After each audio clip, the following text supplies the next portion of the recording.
Petrol bunk లో కలకలం. Society chairman ఫిర్యాదుతో 7గురిపై కేసు నమోదు. ఏలూరు జిల్లా కామవరపుకోట, టి నరసాపురం మండలాల సరిహద్దులలో రాజు పోతేపల్లి అడ్డు రోడ్డు వద్ద ఉన్న K Jaggavaram society petrol bunk వద్ద రాజు పోతేపల్లి గ్రామానికి చెందిన 7గురు వ్యక్తులు అక్కడ విధుల్లో ఉన్న సిబ్బందిపై దౌర్జన్యం చేసి ట్రాఫిక్ తో పాటు వారి విధులకు ఆటంకం కలిగించారని K Jaggavaram society chairman Bonthu Satyanarayana ఫిర్యాదు చేశారు. శుక్రవారం జరిగిన ఈ సంఘటనపై ఫిర్యాదు మేరకు 7గురు వ్యక్తులపై కేసు నమోదు చేశామని ఎస్ఐ తెలిపారు. ఈ క్రమంలోనే ఆదివారం మధ్యాహ్నం ఎస్ఐ చెన్నారావు విచారణ నిమిత్తం పెట్రోల్ బంక్ ను సందర్శించి సిబ్బంది నుంచి పూర్తి వివరాలు అడిగి తెలుసుకున్నారు. అయితే సీసీ ఫుటేజ్ లో మాత్రం లీటర్ల కొద్దీ పెట్రోల్ ను పెట్రోల్ పంపుల చుట్టూ చల్లుతున్న దృశ్యాలు సోషల్ మీడియాలోనూ వైరల్ అవుతున్నాయి.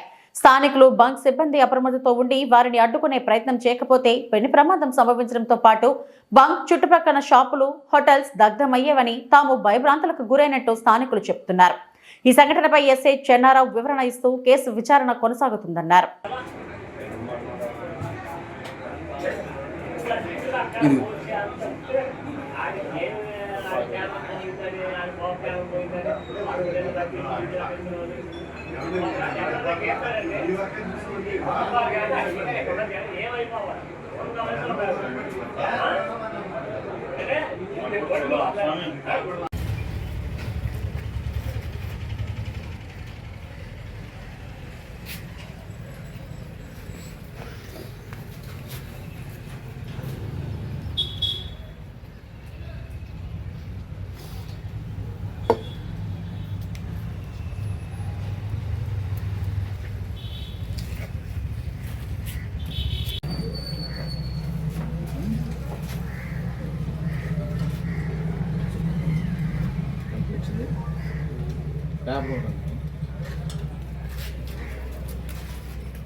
ఏంటంటే కావాలనే దానికోసం ఏదో ఇచ్చేసేసి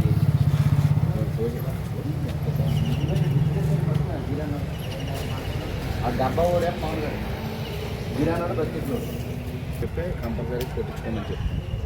ఇంకో విషయం ఏంటంటే సార్ కూర్చొని తీసుకురమ్మా. ఒకవేళ నీళ్లు కలిస్తే ఏమవుద్దండి? నీళ్ళు కలిపితే కిందకి వెళ్ళిపోద్ది. కింద బుడగలు వచ్చేస్తాయి. బుడగలు వచ్చి వాటర్ దిగిపోద్ది కిందకి. పెట్రోల్కైనా డీజిల్కైనా అంతే.